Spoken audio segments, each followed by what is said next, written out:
A very warm welcome to today's Trace lecture in our lecture series Perspectives on Violence in the 21st Century. And today we have Professor Dr. Astrid Erll with us from the Goethe-University in Frankfurt, so just around the corner. She's also one of the PIs and the co-speaker of the whole Trace network of our Transformations of Political Violence network. My name is Mariel Reiss, and together with my colleague Felix Anderl, I'm organizing this lecture series this year for the Center for Conflict Studies within the Trace network. Just one word on last week's lecture. I'm really sorry it couldn't take place. The lecturer fell sick last minute. We are doing everything we can so that they can hold the lecture at a later point in time. And I'm really sorry if it caused any inconveniences for any of you or anybody that's now online. Okay, but today we're very happy to have Astrid with us. Astrid Erll, she will speak about post-conflict memory and pre-conflict memory, and she's a professor of Anglophone literatures and cultures at the Goethe-University. She has worked on German, British, South Asian, American, and South African literatures and media cultures. In 2011, she founded the Frankfurt Memory Studies platform, a vibrant forum for memory studies across the disciplines, connecting researchers both in Frankfurt and internationally, which she also heads. And she is probably one of the most renowned memory studies scholars in the field. So we're absolutely happy that you are here today. Within Trace, you are working in the field of memory of violence. You focus on the dynamics between political violence and collective memory. And Astrid Erll has published widely, and just to name a couple of her many seminal contributions to the field, she is the general editor of the book series Media and Cultural Memory since 2004. She's the co-editor of a companion to cultural memory studies, and published an audiovisual memory and the remaking of Europe and cultural memory after the transnational turn. Memory and Culture in 2011, which is the English version of Kollektives Gedächtnis und Erinnerungskulturen, which has been translated into other languages, among them Spanish and Polish. And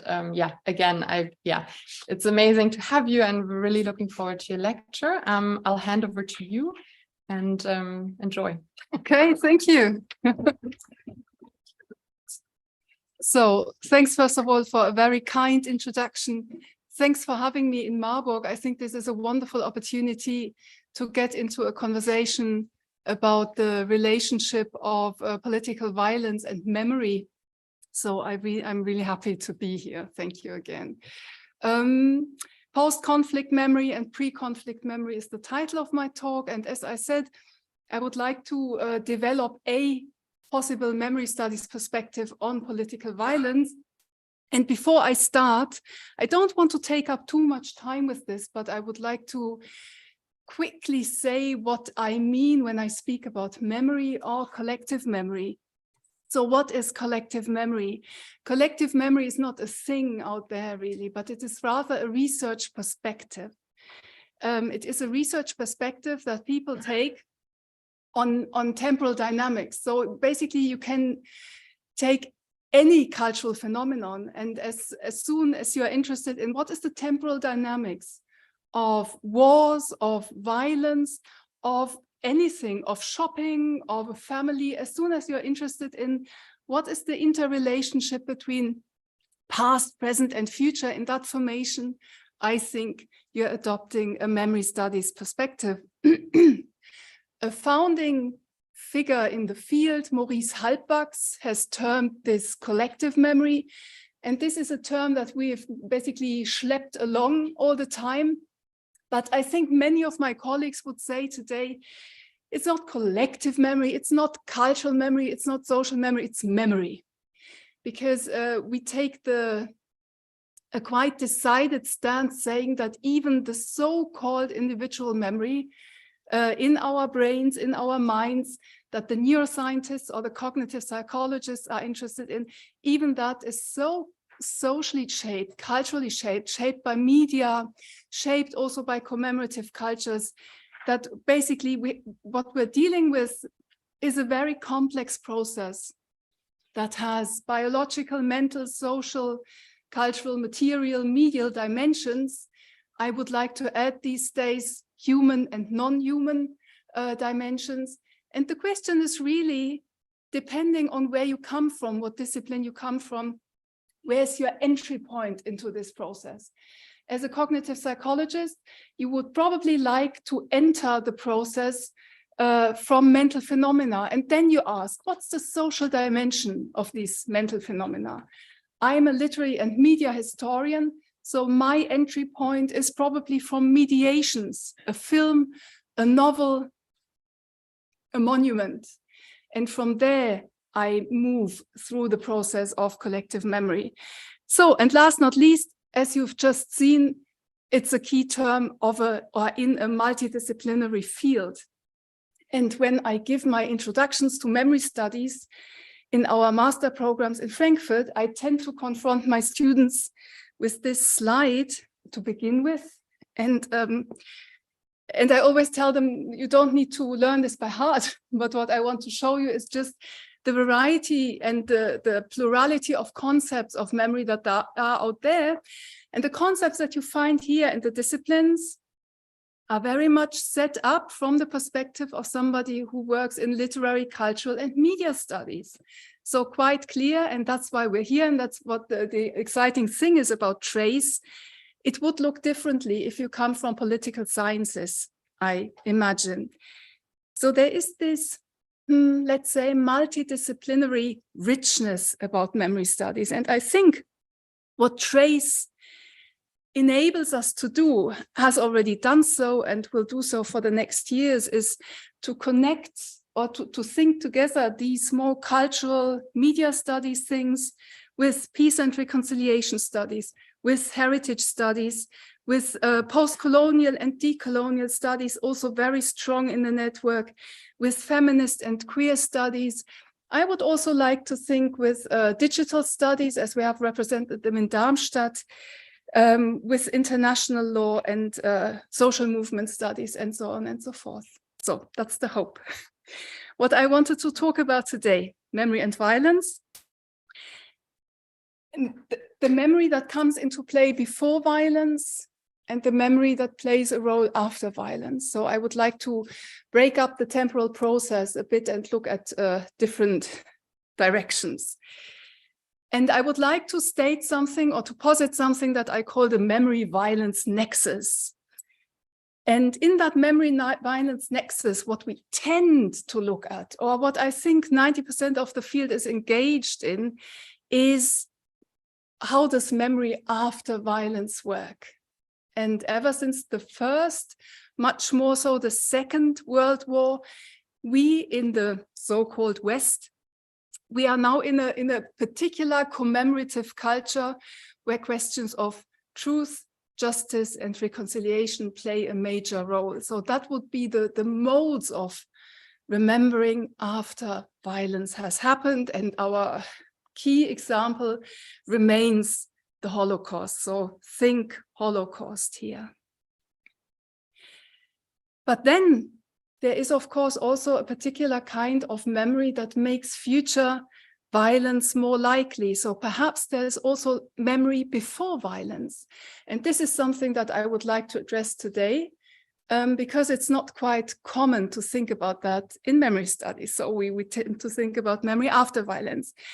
I think it gets much easier to think about memory before violence if we move out of our contemporary dominant memory formation, which is that commemorative culture formation, which is centered around past injustices, is centered about the experience of victims, and so on, and go back in time to heroic memory formations that were around up until the end of the 19th century in Europe, of course, very closely connected with nation states and nation building. And I think if we think about that kind of cultural memory, no? Germany wins over France in 1870, builds up huge monuments. That's their commemorative culture. It's nationalistic, it's heroic. And that's kind of memory that then lingers on and is also celebrated, that will lead to the next violent confrontation. So that's the much clearer case of how memory after violence in a heroic formation almost automatically, I would like to say, leads to that kind of basically enables or catalyzes the next act of violence. In the research that I have conducted so far, and that's media culture research, I have seen a connection between remediation and pre-mediation that is bound up with the memory after and memory before violence. And because I know most of you do not come from this field, let me say a little bit about remediation and pre-mediation. In memory studies, those terms which originally come from new media studies, so Bolter and Grusin are the people who first used these terms. Memory studies scholars have taken up the terms, and basically they are quite simple. A remediation of a memoratum, of an event, of a certain figure, or of a narrative. Remediation of memory means you mediate it again. And if you consider strong sites of memory, you will find out that these are sites that have been multiply remediated. Think Anne Frank. There's not just the diary. There are different versions and editions of the diary. There's the documentary, there's the theater play, there are city walks, there's the museum, and so on and so forth. So if you want to have if you want a memory to get really strong, you will multiply remediate it across the spectrum of available media. So I think that's something like an almost general process in memory culture. Now, the interesting thing for me is that medial remediation tends to lead sometimes, at least, to pre-mediation. And that's for me the medial pre-formation of something. So the remediation creates certain schemata that are available for everyone and then pre-form our next experience, future, pre-form our next memory. Here's my example. That's some decades ago, but I have worked on the so-called Indian Mutiny, or the better term is the Indian Rebellion of 1857. And that one was an historical event where Indian troops, first of all, and then later also peasants and princes started to rebel against British rule in India. And they were so successful in the rebellion that the British almost lost their empire. So for the South Asians, let's say, that's a very important site of memory, also connected with pride and with a sense, if not of nationality, then of a community, of a felt community, also across Muslim and Hindu communities. Karl Marx called it the first war of Indian independence. For the British, it's a site of their imperial, or it used to be a site of their imperial memory culture. So they almost lost their empire, they would say, or in their media culture, they heroically regained it. You see the images related to that on the PowerPoint. And they kept on remembering it almost compulsively, almost obsessively, across their media culture. So there is a whole archive with numerous, of course, starting with newspaper articles, starting with memoirs, with drawings, paintings, historiography, novels, melodrama, then when time comes, film, when time comes, also television formats, and so on and so forth. So it's a really much remediated site of memory in British imperial and post-imperial memory culture. So I would say I have observed the process up until the year 2007, but I would like to think up until today. And what I found there is that remediating the key narrative of the mutiny, and for the British, to make it very simple, the key narrative is the Indians are suspicious and suspected subjects, so you cannot trust them. You you make an army, and they will be, and you do things, you modernize India, they will be ungrateful and they will turn against you. And this will come by surprise. And once they turn against you, they are highly cruel. So there are all these atrocity stories, many of them not true, about Indian soldiers massacring British women. It's also a very gendered memory, British women and children. So that's the narrative core of the story. And you find that in the early newspaper articles, you find that in historiography, which is by no means neutral or objective, you find it then in the novels and so on and so on. And in that sense, each mediation of mutiny, mutiny, mutiny, and that's what the British called it, turns with time into a schema of mutiny. And once that happens, I think, a schema that's broadly available to the entire culture, it can become unstuck from the historical event. And you have a mutiny schema or a narrative template that you can use for other experiences and histories. And so that's how I would define it. Remediation that leads to premediation means the condensation of stories and images into these schemata, narrative templates, also icons. So there's also a visual dimension to premediation. And these schemata become unstuck and are then used to tell new stories. And that's the important thing. That's memory before violence. They perform future action. The example for to tell new stories is a literary studies example, which I will just mention by A Passage to India by E.M. Forster. Is not about the Indian Rebellion. It's a classic novel of English imperial literature, but it works heavily with mutiny narrative templates. More interesting for us is the Amritsar massacre of 1919.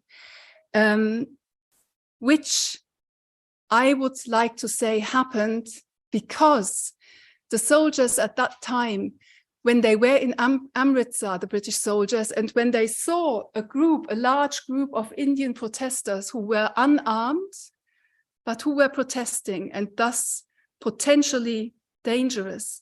And what they did is, like a knee-jerk reaction, they started firing into the crowd, which was peaceful then, and which turned into a big massacre because for the peaceful crowd, they were in a compound. It was very difficult to flee from there. So that's a key traumatic event in Indian history these days, or memory culture these days. And I think it happened in that moment where one general basically has to say, we'll fire now. I think it happened because that General Dyer had mutiny schemata in his mind and acted upon them. And this is also how I think media and minds are connected in memory culture. And of course, I'm not the only one, and certainly not the first person who comes up with a theory. There is an historian in the 1920s, Edward Thompson, the other side of the medal, who says that the Amritsar massacre was basically a shooting that happened because the British generals with a mind obsessed with mutiny stories were in the situation and basically acted with a knee-jerk reaction. So what we have when it comes to premediation is sometimes conscious and reflexive of realizing what these schemata are and working with them. And this is something that you find in literature and the arts very often, I would say. But then there's also the much more dangerous, I think, world of the non-conscious, or at least partly non-conscious life of these dangerous schemata. And I think the Amritsar massacre would be an example for that. Now, problem for memory studies, or I think for all cultural studies: how on earth do you study something that is non-conscious?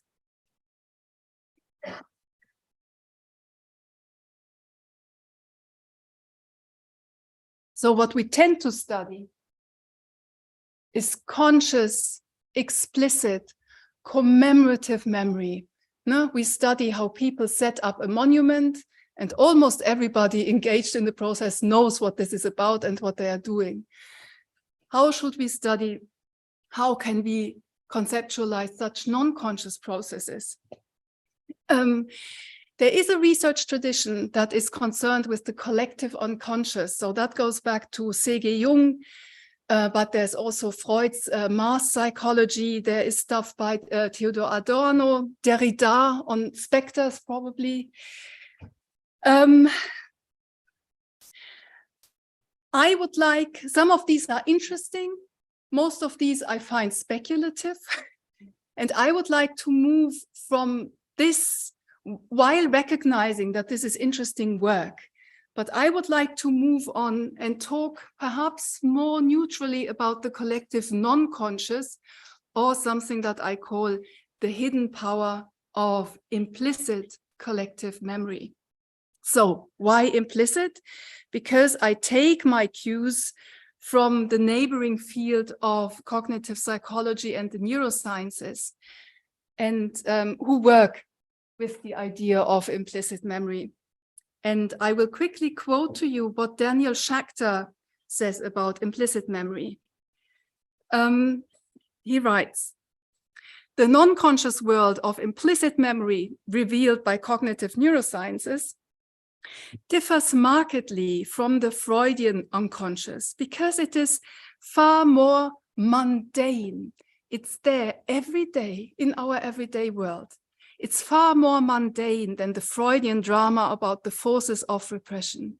Implicit memories, quote, arise as a natural consequence of such everyday activities as perceiving, understanding, and acting."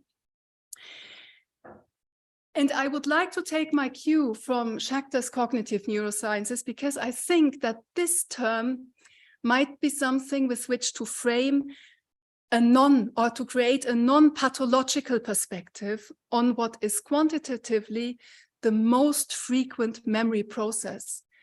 So looking from the cognitive side, what you do every day with your mind is perhaps 5% conscious remembering, 3% retrieving what you've learned yesterday, because probably exams are up, some percent of involuntary memories that just come up. And I would think 95% implicit memory. You need implicit memory to get up in the morning, because implicit memory tells you how to move your body to get out of bed.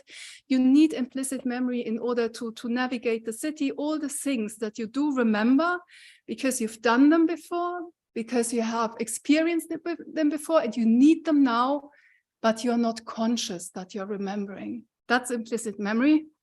Or a good description of implicit memory is Roddy Rödiger's, and he calls it retention without remembering. So implicit memory is studied, if we remain for a moment with psychology, is studied with the method of priming. And there are different, let's say, approaches or cultures of priming research, one coming from social psychology, one coming from cognitive psychology. I would like to give you an anecdote from social psychology, although I realize that these tend to be experiments that have proved difficult to replicate. Nevertheless, the Florida effect is something that John Bargh brought into the world. And what he did is he invited, as these psychology people tend to do undergraduates into his lab, and he gave those students lists with words. the list they should read or try to remember or whatever. And these lists featured many words that are connected to old age, like a bald head, gray hair, a walking stick or whatever. And last not least, Florida, because in the United States, this is where elderly people, rich, tend to retire to.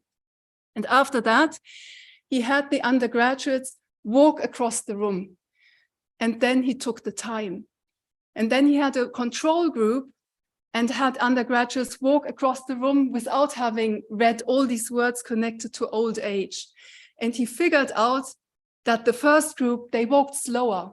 Those who were primed on the imagination of old age walked slower across the room. So that's the Florida effect. I'm not sure if it's really replicable, or people have been become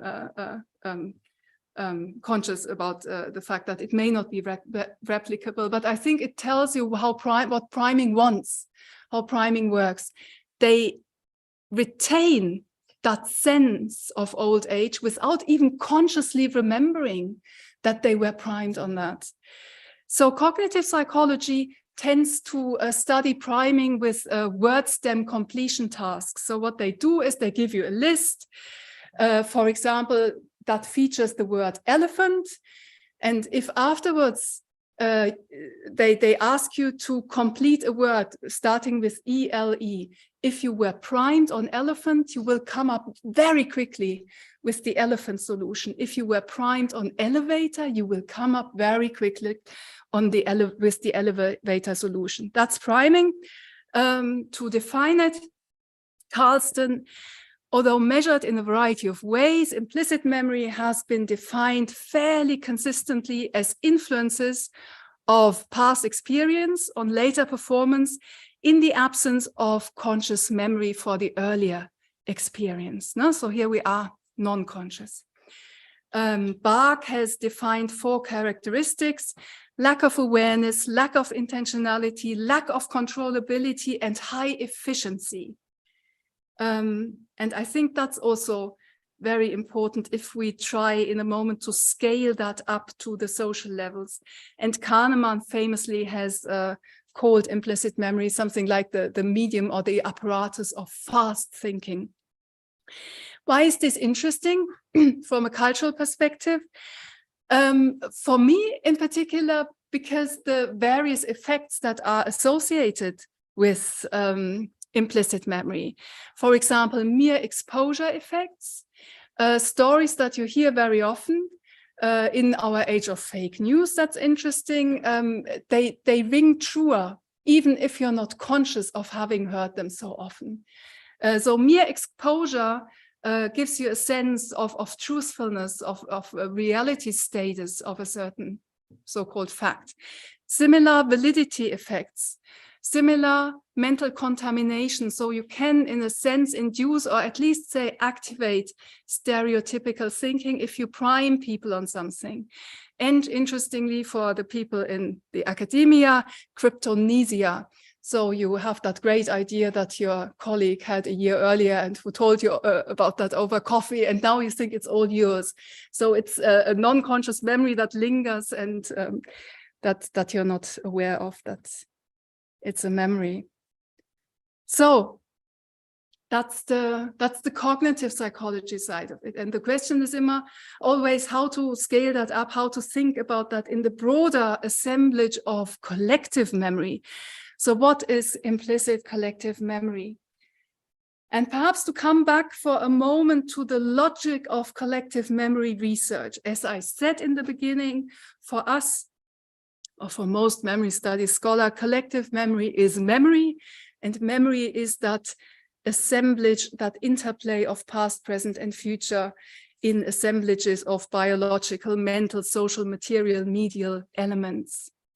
Secondly, remembering, and Barry Schwartz articulated that quite clearly, remembering and forgetting are distributed unevenly among different communities, groups, and individuals. So that means if we say in a society there is a collective memory of something, Of course, we don't mean that everybody has the same representations in their mind about that thing. Huh?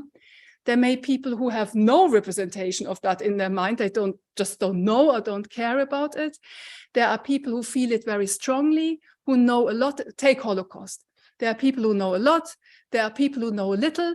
There are people who are probably new to the society and know almost nothing. So it's varied. There are groups that are very engaged. There are groups that are not engaged at all. There is memory politics. And the question is, if you look at all these elements of the assemblage, do you have a feeling that there's a dominance of that memory? And if so, I would say it's a collective memory in that society. So according to this logic, I think you have to conceptualize collective remembering. I also think that you have to conceptualize collective forgetting. Of course, in a strong sense, there is no collective forgetting. What you do have is that in important frames, certain memories get less and less. Think about the Spanish flu. Before Corona, I think nobody here knew what that is, but it has been a major event in connection with the First World War. And I don't think that we can say that before Corona, that brought it back, the Spanish flu was completely forgotten. Historians have shown that a certain memory of the Spanish flu, not in the political sphere, surely not, also not among historians. You cannot make a career, or you couldn't make a career on writing about the Spanish flu, but it was still prevalent in family memories. So there are families today who do retain that memory, that a great-grandfather died of the flu, and in other not so prominent frameworks of memory, it was still present. And I think, according to exactly this logic, we have to think about the difference between explicit and implicit memory, meaning something that I call explicit memory is not explicit for everybody every time. Something more importantly now that I would like to call implicit collective memory doesn't mean it is or non-conscious for everyone. There are always people in society who are very aware of the power of non-conscious narratives, of non-conscious stereotypes, of non-conscious habits of thinking. And often these are journalists, artists, I would hope academics as well. Examples following. Important question, functional definition. The question also is, how are certain media or memories used at a certain moment? So if we look, and this is quite topical, of course, at the current monument wars, these monuments are not throughout history either explicit or implicit memory. They started out like here, the Confederate statue of Robert E. Lee in Virginia. They started out as a very explicit commemorative act. I think that over time, over the decades, I think a couple of years ago, I would have said it turned into a medium of forgetting almost. Many monuments did or seemed to do, because people weren't so interested in the monuments any longer, didn't probably use them too much. Today, I would say they turned into media of implicit memory, because they were still there, they were still presences, and in a non-conscious way, in a way non-conscious to many people, they still continued to emanate, probably to stand for certain Confederate values, even if the state doesn't agree with the Confederate values any longer. So I think monuments such as these had a life of implicit memory that then turned explicit again in the wake of Black Lives Matter, when enough people said, look, this is there, this carries these values, or they were built with these values in mind, and they still disseminated to certain groups, and we need to reshape or change them. Similar example, the statue of Edward Colston in Bristol. Invisible to many, quite visible for many activist groups. I think for the past 20 years almost, until you have that tipping point where the statue is toppled.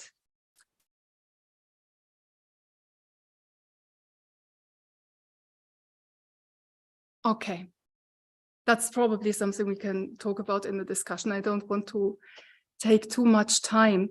To come back to the memory-violence nexus, what I would like to suggest, therefore, is that there's memory after violence and memory before violence, and that there is explicit memory, conscious, declarative, known forms of addressing the past, and that there is implicit collective memory, non-conscious forms of using the past, or let's say of being affected by the past. Now, the thing is that memory studies so far, and let's say for the past 30 years, has addressed the left-hand side of my model and has usually done commemorative studies. And to quote Michael Schatzen, that's very important, and it's very important. Of course, it's very important, but it's also a bit like the drunk man who only looks for his car keys under the street lamp. So what I would like to suggest is that memory studies moves out of the street lamp a little bit and starts groping in the implicit, the hidden world of implicit collective memory. And of course, that needs model can look at in this particular way, that there will be combinations of each. So explicit memory after violence would be the commemorative memory that we are also acquainted with. Jan Assmann's theory of cultural memory being an interesting and important theoretization. Think Holocaust memorials. But there's also implicit memory after violence. And I'm thinking here of Abi Warburg and his pathos formulas, or of research on transgenerational trauma. No, it's memory after violence, but for the people in the family, it's often first, it starts out as being non-conscious. Transgenerational trauma, different concepts of afterlives, of hauntings. Think Marianne Hirsch's post-memory. Now, explicit collective memory before violence, I think in the research landscape, we find in research on national myth-making, or in research on cultural trauma, as sociologists have framed it, Jeffrey Alexander and his group. Also in research on propaganda and memory abuse. Think Battle of Kosovo, probably, no? that memory that was drawn out of the dark, put into the light, used and abused in order to initiate another cycle of violence. Yes, and what I'm talking about really is the combination between implicit memory before violence. How can certain narrative schemata, habits of thought, and also visual iconic traditions, how can they pre-mediate violence, lead to the next act of violence? And I would like to think that as I go on with Putin's war and how they are related to Russian national narratives, although it's clear to everyone that what Putin does is also explicit propaganda before violence. But I would like to have a look at the implicit side. I'll quickly skip this and talk about Russia. And because I'm not an expert on this, I would like to talk by drawing on James Wirch's recent work and his collaborators, whom you'll see in a moment. And he's published a book just weeks before the war broke out last year, which he calls How Nations Remember, a Narrative Approach. And much of this book, not everything, much of this book is devoted to Russian national narratives. And he basically, to sum that up, is that he says that most Russians somehow, whether they are aware of that or not, have an idea or a narrative of history where Russia becomes a victim of alien enemies again and again throughout history. The Mongols in the 13th century, the Napoleon, No, all the way. So it's happening again and again and again. Alien enemies try to invade Russia. And he says that's an underlying template, and that's very difficult to get rid of. But if you're aware of that, you understand a lot of how Putin mentally works probably, and perhaps also understand a little bit of why there is not so much criticism among Russian society as we would like to have it. But let me go step by step. What James Wirch, who is an anthropologist, what he did is he teamed up with a group of cognitive psychologists, and this has now turned into a larger collective memory collaborative of which I'm also a part, so thanks to those colleagues. And they did a very simple survey, and that simple survey was they asked in 11 nations about what people thought were the 5 most important events of World War II. And if you quickly consider what are the 5 most important events of World War II for you, you probably will come up with what is listed on the right-hand side as core events. So across these 11 nations, most people would say, or most would agree on Pearl Harbor, second, atomic bombings, third, D-Day, 4, Holocaust, 5, German invasion of Poland. And for me, the interesting thing is that this consensus is not just there in the Axis powers and in the Allies. So you find it, I don't know, in Germany and in Austria, as well as in America, in Great Britain and in France. You also find it in China, for example. And here in this table, you see a little bit closer that, of course, you find nation-specific items, and these are in red. So, of course, for France, the de Gaulle appeal is also very important and ranks 5. Of course, for Britain, the Battle of Britain is also important and gets listed very often. But there is one nation among the 11 here that has almost exclusively unique events, nationally unique events, and that's Russia.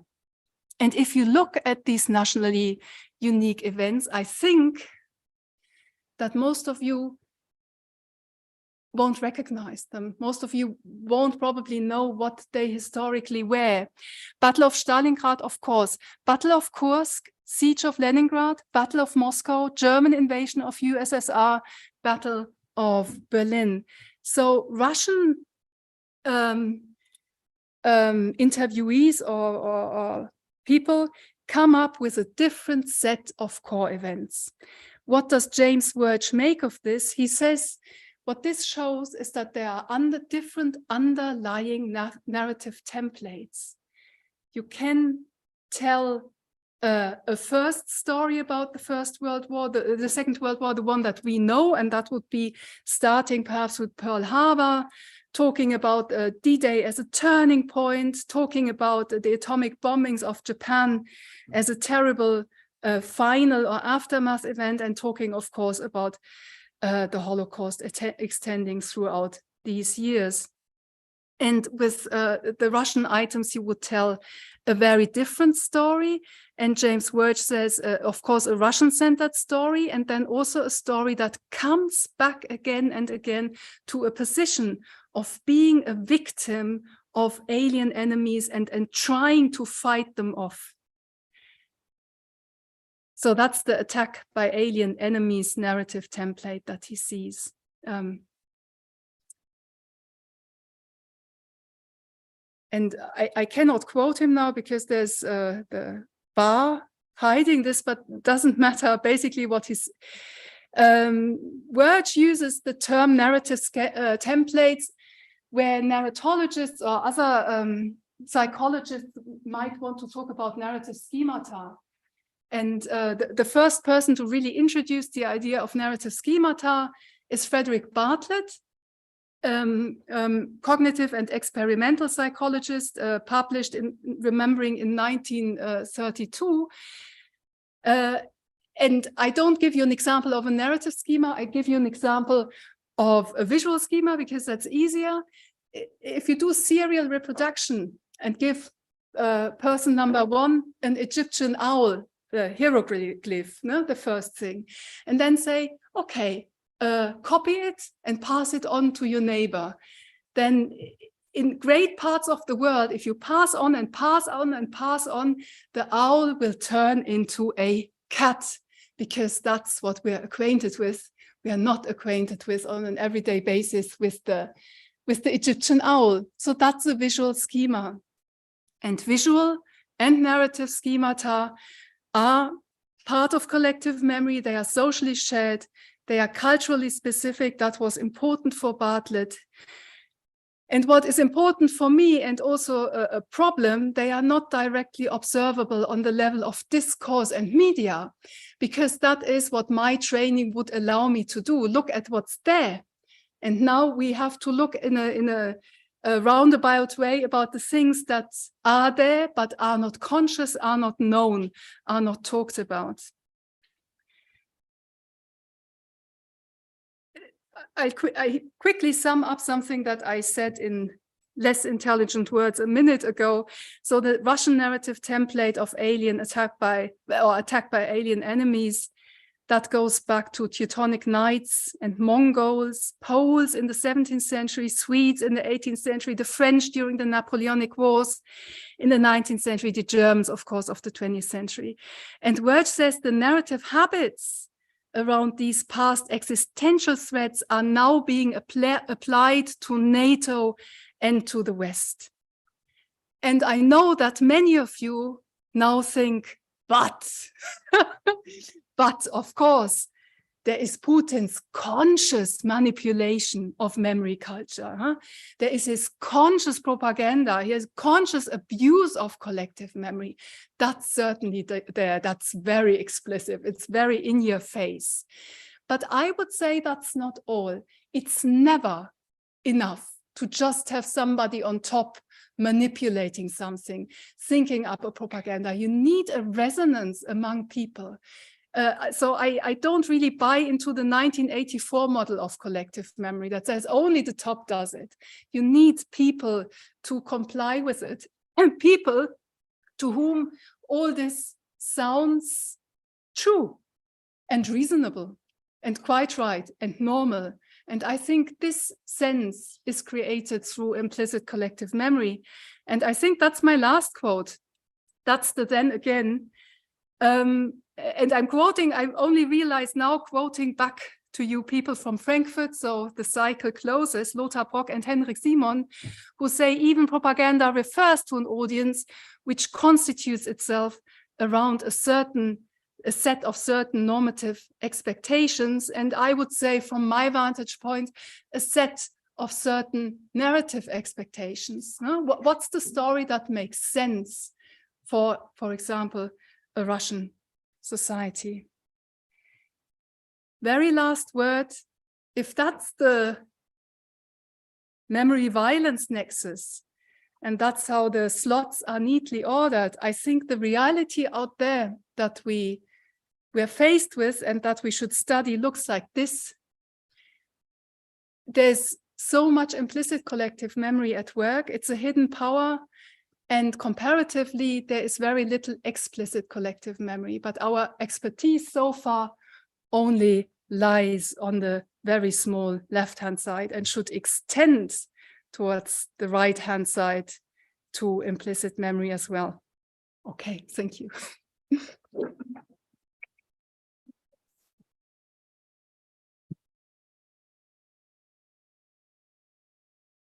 Thank you so much for a very absolutely insightful and amazing lecture, and insight into your research and future thinking. As always, we will collect some questions, and sadly, as the last times, we are lacking a microphone for the room. So I asked Astrid to kindly repeat the question briefly. But yeah, and also it would be great if you could introduce yourself just with your name and maybe your position here at the uni. Thanks. Yeah, Hubert, genau. From the University of Marburg. Thanks a lot. It was a fascinating talk, and it reminded me of a talk that we 2 or 3 weeks ago about visualization by Schlag, because if we talk about implicit memory, I'm pretty sure it's really, you're right about putting that in this big bracket. It's a very important thing, but it's really methodologically, it's really very hard to grasp. And I think that visual memory might be something that actually, is something that actually helps you into that. And just thinking about examples from my own research, which I did on military interventions and how they are justified. And sometimes these visuals that come up when you justify military interventions, like, seem to re-evoke some implicit memories that are ingrained, but that are never spelled out. For example, protecting civilian populations, you often have like visuals that show representations like from religious representations like Madonna and child that suffers and stuff like this, or you find representations that resonate a lot, like in Germany, that hark back to images from the Holocaust or something like this. And they don't say it explicitly, but there is this kind of implicit thing, and that makes them more powerful. So my question is, I think, is whether there's whether this visualization is, let's say, the best way to look into that topic, and whether there are other ways how we can actually grasp that thing. Maybe, just if you look at what kind of arguments resonate most, and then trace back where they might come from in the debate. I don't know what you. Yeah. So thank you, Hubert Zimmermann, for reminding us of these very important dimensions of implicit memory, the visual, first of all, and later you also mentioned the argumentative. No? I absolutely agree. And I focused on narrative patterns today because that was a virtuous field with which where I wanted to give the examples from, basically. But I see that there is sometimes a tendency in memory studies, especially among people who are trained in literary studies like me, to assume to have this pan-narrative stance, as if everything that's interesting for collective memory is somehow narrative. And I would agree, not at all. There's a big visual world out there. There are visual icons which also unfold this collective memory, this implicit memory. You gave the example of the Pietà. I found that with the Indian rebellion as well. Many representations in a Pietà mode. I found the dance of death also as another icon. So that, and of course, interestingly, Frederick Bartlett worked on both, on narrative schemata and on visual schemata. So I have a feeling that in culture, these two are probably the important ones. But again, I don't think it's easier to track. Probably with new digital media, it might be. Yeah. And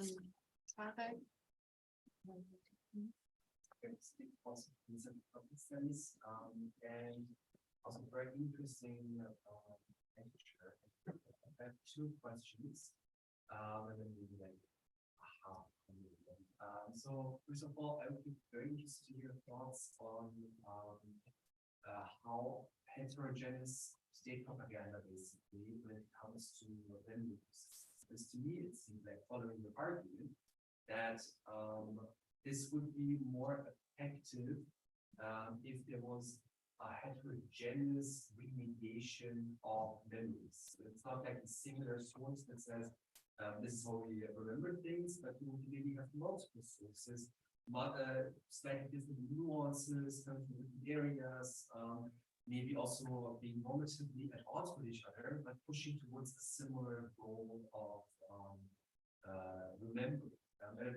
Asking that, thinking of an empirical example, my research is on Iran, and when it comes to the Iran-Iraqi book, there's multiple ways of remembering that. When it's also from the state side, they're at odds with each other. And I was wondering that following the argument, if that actually kind of strengthens that stance of creating a memory, collective memory, and making it also more implicit rather than explicit.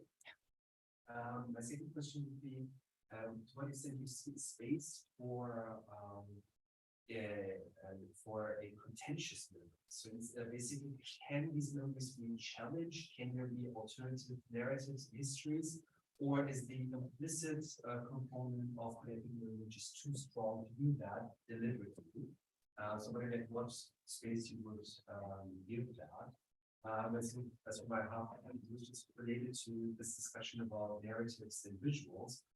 It seems to me that also there's a lot to say about sound, in particular the way music and rhythms, particularly those transfer-future relations, play a role in creating memory maintaining. Super, thank you. Yeah, excellent. And a yes on all counts. And quickly to reiterate what you said, what you call heterogeneous remediation, I think you definitely have a point there. I think a memory site or a memoratum gets stronger the more it's remediated across different media. We call that plurimedial, different frameworks, the family, at university, state, and so on.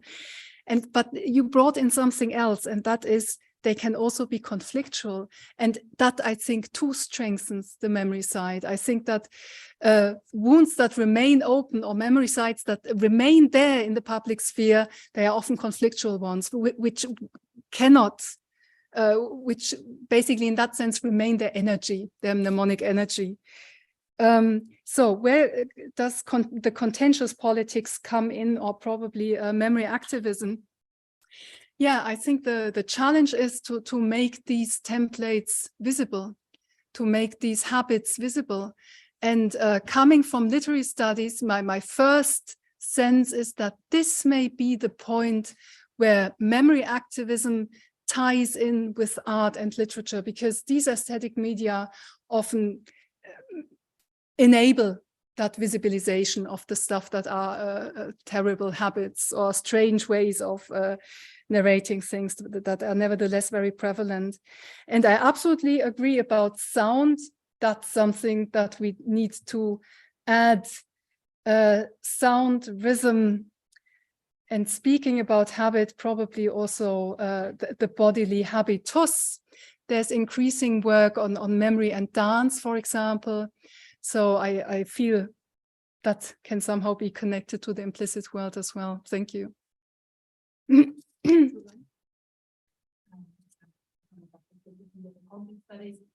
Thanks also for me, Astrid, for a really intriguing and inspiring lecture. I have one question and one comment. Maybe to start with the comment, I mean, implicit memory is not just now that when we look at the war of aggression by Russia, there's also implicit memory from our side, and that these are narratives that are constantly involved in the media as well. And then regarding the question, I really like the idea of kind of broadening and expanding the notion of implicit memory. However, I wonder whether if the concept becomes too large, whether it loses its analytic purchase. So in particular, when you said getting up in the morning, I was wondering, is this really memory? And sometimes it's not because you forgot to set your alarm clock. But there's also something. Is all bodily practice always memory? And then if we say it is, then do we not lose something kind of by having such a broad concept of implicit memory? Yes, thank you very much, Susanne. Wonderful questions. First of all, implicit memory on our side. I I'm thinking about that for the past days because I listen to the radio and I hear all these discussions about tanks for tanks or no tanks from Germany. And I think you are the political scientist, but I have a feeling that there is a habit, a narrative habit also, and an implicit memory that probably people like Scholz and his people cannot fully shed at the moment. And that is a closeness to Russia, a certain sense that Wandel durch Annäherung, somehow they still haven't fully resolved that. I think the Zeitenwende has not fully been a break with these narrative habits. And I think that may be one reason for their reluctance to act quick and provide tanks to Ukraine. But that's a big story that needs to be discussed over dinner, probably. Susanne asked, what happens if concepts become too large? Yes, always the big question, also with memory. Everything is memory. I always like a double move, and that is first opening up and show how this perspective can be used for almost every phenomenon and probably bring out something that's interesting. So open up in the first step and then be very precise in the second step. So if I do my research saying, okay, I now work with premediation as one dynamics of implicit memory, for example. What I said about getting up in the morning, just to clarify that, that's how psychologists define implicit memory so far. Perhaps counterintuitively, I would agree, they subsume under that procedural memory. So binding your shoelaces, getting up in the morning, all these things that we know how to do, how to. So they lump up procedural memory and priming under implicit memory, and priming conceptual, old age, and perceptual priming also. And then we are with much of the visual again. Yeah.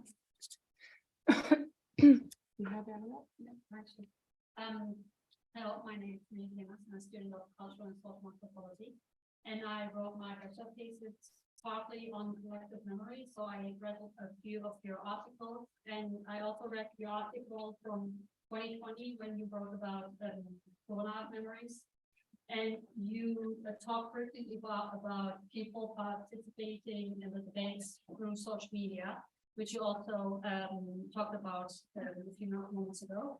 And I was wondering, even if it's maybe a little hard to say something for the future, but how the participation of so many people through social media could have an impact on how we could remember in the future, because there are a lot of people with a lot of different opinions. Thank you. Thank you. Great question. Thank you. So what happens in the world, and we are right in the middle of that world of digital media, of social media. I'm not a great expert there. But Andrew Hoskins claims that we have moved on from the age of collective memory to the memory of the multitude. No, that would be the memory formation in the age of social media. That's one thing I would like to say. The other thing is, for what I've talked about today, I guess probably the strength of certain visual memes that may derive from an implicit memory as well, from implicit collective memory. And perhaps such memes can also create strong implicit collective memory. That might be a way, yeah. But of course, everything changes with that. No? So the broadcast formation that also media studies has focused on so long, and that much of my media memory studies is focused on, that's over. We are at best now in a mixed situation where the broadcast formation of memory is deeply intertwined with social media memory. Yeah. Yeah, thank you so much. This was really very fascinating and interesting. I had one moment where I can especially listened up, and that was when you mentioned the tipping point regarding the topping of the crystal, And since then I've been thinking about when these tipping points arise and whether they are mostly influenced by the implicit or by the explicit. And now that you referred to, so that was my question. Now maybe a comment. Now that you referred to Scholz and the Zeitenwende, I noticed that I'm missing power a little bit in your analysis.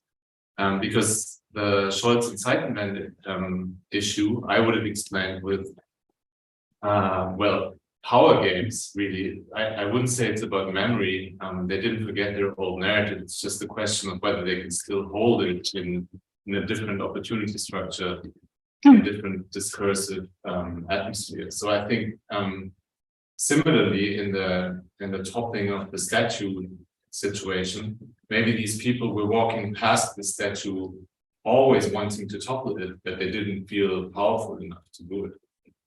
So I'm just wondering how that plays into your analytical framework. Yeah, no. Okay, so this is a question about what's the logic of these tipping points, for example, in the toppling of statues, and about the power in the entire game. Of course, that plays a huge role. I tend to underplay that role and think it goes without saying, but of course it doesn't go without saying. So how do you assume enough power not only to topple the statue, but then be broadcasted worldwide and many people in agreement, no? And let me talk about the statues rather than Scholz. If you look at what has been researched even before the toppling of the Colston statue, and Olivette Otele has done work on that, there have been social movements for decades, people really saying, we don't want that statue in our cityscape.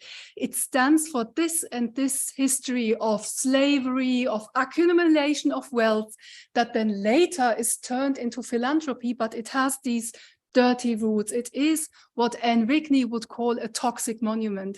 There's a great open access article by Anne Rigney on toxic monuments. I think that's really helpful. And these memory studies, people who did that digging, they can really show that it tends to be a long process with many basically memory agents that work over a very long time in different frameworks with different media to raise consciousness, probably. And then when it's all over the place, in a sense already, when we academics would say, well, everybody knows about that. But no, not everybody knows about it. You need yet another round, and then the statue is toppled. And then really something happens in memory culture that's visible to everyone. And only then it's visible to everyone that such a statue cannot stand in a public space any longer. Yeah.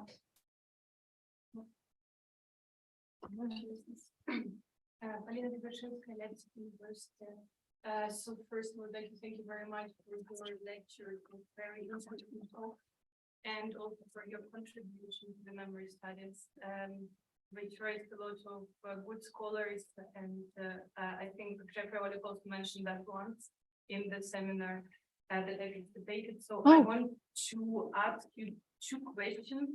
So one is more question format and one is more rhetorical, I think, questions. The first is I want to delve more to the conceptualization of memory after violence and memory before violence, because that's, I think, excellent concept to bridge also memory studies more with cultural sociology also, because some memory studies, as you said, remediated over and over until they turn to certain collective narratives, which also can be mobilized by politicians and influence also politicians as well to justify war and sacrifice. So, as you said, make future violence more likely. And here I started also to think, because I'm also researching the Russian memory and how the Putin mobilized certain narratives to justify for the population the war in Ukraine. And here I also thought about the Great Patriotic War narrative. So basically these certain narratives that was developed not by Putin, but already developed in the Soviet, during the Soviet times, when basically the main core of this narrative is that Russia and the Soviet Union has the fundamental impact on the Second World War, and that Russia was basically, nowadays it turned to the narrative that Russia was basically alone, was fighting the Nazi, and the Europe was collaborating. So that's what I also analyzed and tracked this narrative in this invasion of Ukraine. And what I saw that after the invasion of Ukraine, this narrative is basically the Great Transport narrative, and Putin's speech is basically high, skyrocketed. So here we can see how the how we can see memory before violence pretty vivid. And here I thought that it's the very good connection to the work of Felix Smith, White War, where he's basically analyzing how the politicians and also media actors employ certain narratives to, for example, justify the war and make the sacrifice in the society more acceptable. And here I was thinking that maybe how these concepts, memory after violence, memory before violence, can contribute to the theory of war narration developed by Felix Smith, and generally in cultural sociology, because I think it's very important focal point, I think, here. And second, I think it's more rhetorical questions, which a lot of us asking nowadays, how to tackle this narrative that can justify the sacrifice and justify the war. And here I think, of course, first we have to identify this narrative, but what then? Yeah. So thank you. Thank you. Okay, that was a lot. Wonderful. Let me quickly repeat for everyone, also people out there, Philip Smith title, War Narratives? Why war? Why war? Why War? Okay, by Philip Smith. I didn't know that, so that's on the list. Thank you for that. Probably first of all, exactly the great patriotic war narrative, but Putin has an interesting actualization of that, which also worked in the Soviet Union, with then stuff that didn't work in Ruski Mir, for example, and then Orthodox stuff. So an interesting actualization of narratives that seem still to resonate, and in their new combination perhaps are pretty strong. Not sure. Yeah. Yeah, how to tackle narratives, particularly, and perhaps these are toxic implicit narratives that justify sacrifice, no? Victims of modernization and so on, how to tackle that, how to expose it, and then how to get rid of these templates. Difficult question, yeah. And the after and before logic, what I would like to say is that my examples so far are still within what I called, from the German vantage point, an older heroic memory culture. That's easier to see the connection, how after becomes before, how memory after violence turns into memory before violence. I think a much more uncomfortable question that Susanne Buckley-Zistel nevertheless pointed me to is how can contribute the kind of memory culture that we have today in the West. Commemorative memory, interest in peace, in justice, in reconciliation. Is there also a potentiality, a bad potentiality in there to engender new violence? And how would that work? I don't know yet.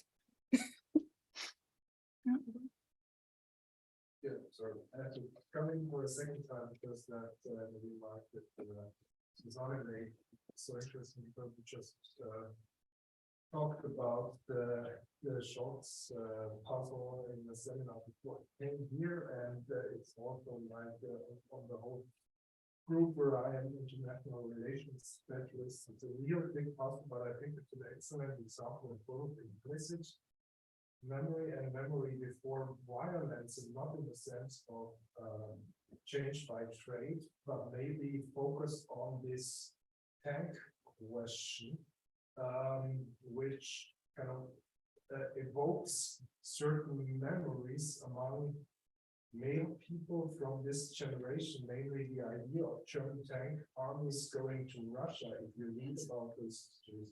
And the battle of Kursk, and those things that are known to people that read those military history, those tanks that then fought these big battles were called Panther and Tiger, so very similar to Leopard. So it's probably this kind of implicit link that's in the mind of some decision makers. That's only a guess, but I think it's a very interesting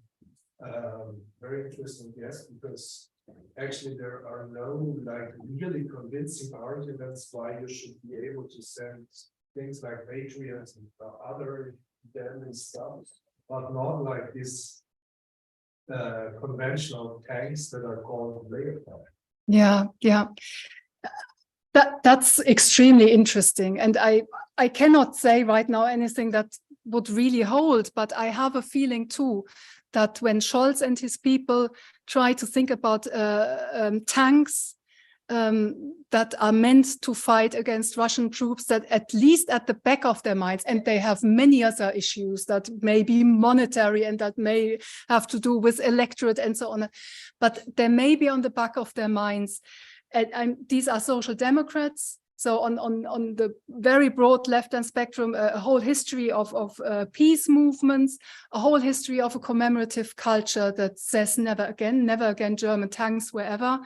And just before this war, bad metaphor, broke out, I mean, we had another cycle of apologies, and our president talked about Russian soldiers who had fallen in such great numbers. Of course, they only addressed Russia back then. Now they know that Ukraine and other countries were also involved, or families are there who's go back to this time. So there may be that implicit legacy. People who make that very explicit are, of course, people from Die Linke. So I heard Sarah Wagenknecht this morning in Deutschlandfunk, and what's the other, Gysi, they from the beginning, of course, argue in this way. We do not want to repeat history, but I think it's, there's another thing. I don't think that Germans of that generation, of our generation, think of themselves as militarily very active. And that's always so funny, because our self-image is as a society that does not intervene anywhere, or only with money and only with peacekeeping missions. And I realize I'm talking here to people who know so much more about that. But I realize when I look at the British press that the image that others have of us is, of course, still the old image of the Bismarck helm, of the First World War, of the Second World War, as very military and also with a military prowess. And I'm not sure, we don't have that. So there's a clash there. And probably those clashes in self-images may have to do with the reluctance of taking action there. Yeah. So my name is Mariel from Technical University of Frankfurt, and I wanted to ask you about the concept of time. That was the music in your lecture that I enjoyed a lot. So first of all, when you showed your model of remediation, remediation, then you have steam, and then you have remediation, then you have violence, and I guess that you have remediation after that as well. Also, you spoke about memory before and after violence. It seemed to be a quite linear model that is behind the idea of implicit memory, but also it seems to be cyclical, because there's a lot of remediation scheme and remediation violence, and again, so you can experience this cycle several times, I guess. So I was wondering, because there are also ideas of episodic time, so when you don't enter this vicious circle. So what would you say? So under which conditions do you get into such a cyclical model or a linear model, or perhaps episodic? So is there a way out? That's my first question. And the second question, because I have a similar question to the one that Susanna already asked. And she said that you usually, after you made a concept really big, and I think you opened a rich research here about implicit memory, you usually narrow it down. And I would like to ask you to narrow it down and to perhaps develop some ideas what to do next, because I was kind of looking for the connections to violence. So would you say that implicit memory can lead to violence, or would you say that it's violent in itself? So this is something that I'm still asking myself. And what kind of violence would that be? I quickly start with the second question because that's interesting. No? First of all, what next? Good question. For me today, it was important to say that, and this is why I call it the hidden power, and probably also the detrimental, the dangerous power of implicit collective memory. We all retain something, we all act according to certain templates or narratives, not like robots, but they are certainly there, because otherwise we also couldn't function. And these templates may lead to the next act of violence. If, for example, in a situation like Russia, I can imagine that that might be transferable to the way that the West addresses Islamist terrorism and the way that the Islamic world views the West. I also think there are certain habits of thought that continue to clash and continue to engender the next cycle of violence. So I think there may be different fields where that could be applied. The second thing is there violence in the implicit as well? And I would like to shout yes here, because that's what the people tended to say who reacted against these colonialist and racist monuments, who said that you perpetuate a certain violence here, and it's not even explicit, it's not even on the table, but just like being there, just by not changing the landscape, by letting it remain implicit, letting it linger nevertheless. This is an act of, let's say, slow, structural, whatever, implicit violence. Yeah. I come back to your first question, big one, about time and temporalities. And I think it's big because I think there may be yet another round in memory studies of addressing that. I just reread an article by Jan Assmann that came out in 2005, where he tells us about his reading of Halbwachs. And I realized how presentist that reading is, where he says Halbwachs is only interested in the present. Even if he looks at the longue durée case of the sacred lands and how they were reframed by each generation. And he says Halbwachs is only interesting in how is it done now? How is it perceived now? How is it perceived in the next moment? And he never is interested in how certain events or landscapes or whatever linger on and have something like a presence. So two very similar words that mean very different things. There's first a very presentist and I would say constructivist approach that has been prevalent in memory studies for a long time. And that would always be memory goes from the present time now and takes stuff from the deep past and somehow arranges it according to its present needs. That's there and that's important. And I think the other movement that's becoming more and more important is that accumulation of the past. What about all these remediations? No? They have lingered on, they have shaped mentalities for centuries sometimes. And Jeff Ollick says, there are memories and there are memories top down and there are legacies bottom up. And there are different concepts like presence, afterlives, hauntings that try to figure that presence of the past. And I think that presence is not linear, but that really creates jumps in time, that creates a trans-temporal dynamics, which I would like to address without becoming too metaphorical and too fancy. And I think that's a challenge. Yeah.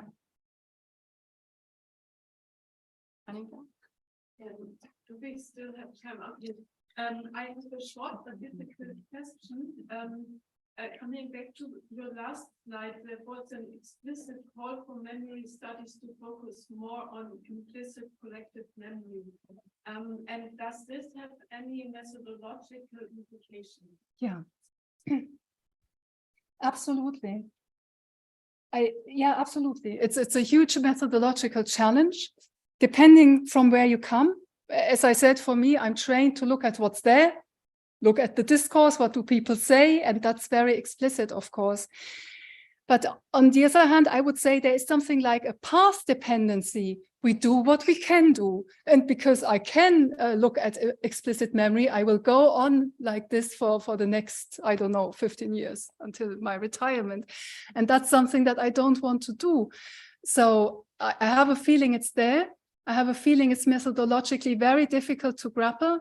But I also have a feeling that the kind of interdisciplinary collaboration that Wertsch and his group have done with psychology, with anthropology, that might, and I would also think with digital humanities, for example, for certain visual patterns, also for sentiment mining and all these things that are there, I think these could be good methodologies for tackling the implicit. Yeah. Okay, I think we have time for one last question, and then we've had 45 minutes of questioning, so I think that's going to be fine. So please go ahead.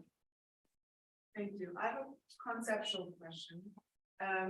You talked about sort of national memory a lot and collective memory. And you also mentioned that it's negotiated in media a lot. The sort of schemata and the implicit sort of shorthands. What happens when that media is sort of globalized? Because if I think about the media that I would think has been influential in the last year, it's all very global stuff, right? For example, the implicit shorthands of American 9/11 memorial that get transported into contexts where that wasn't as relevant or felt in the same way, and that then collides with the imagery and the shorthands that are sort of common there. What happens in that interaction?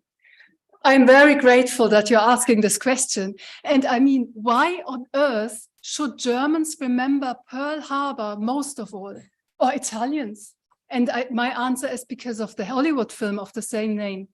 So there is a globalized media and memory culture. And this talk has been very uncharacteristic in that I obviously have spoken a lot about the nation and not enough about the transnational and the transcultural, although that's actually my turf of memory studies, of memory research.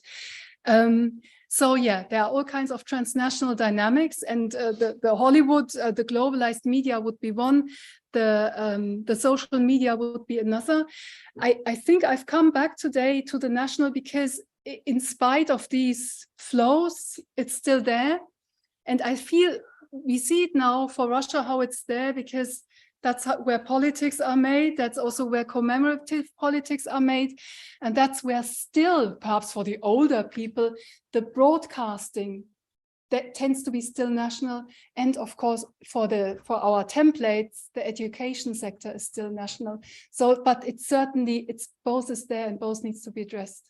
Thanks. Okay, and I think we'll close with that. Thank you so much for an amazing presentation talk and for really great questions and a very lively discussion. Yeah, so thank you again, Astrid. Thanks, everyone. Thanks. And I would love to invite you for our last session, which will take place next week here. And this will be a panel discussion with the title Researching Violence and the Violence of Research. And we'll have Maria Eriksson-Bartz from Sweden, Hannah Pfeiffer, also from the Trace Network from the Goethe-Uni, and Philipp Schulz from Bremen, and Susanne Bakletzis will moderate the session. And we're very much looking forward to welcome you back for this last event of this lecture series. Yeah, with that, have a good evening. Thank you. Bye-bye. Any questions regarding the exam? You can all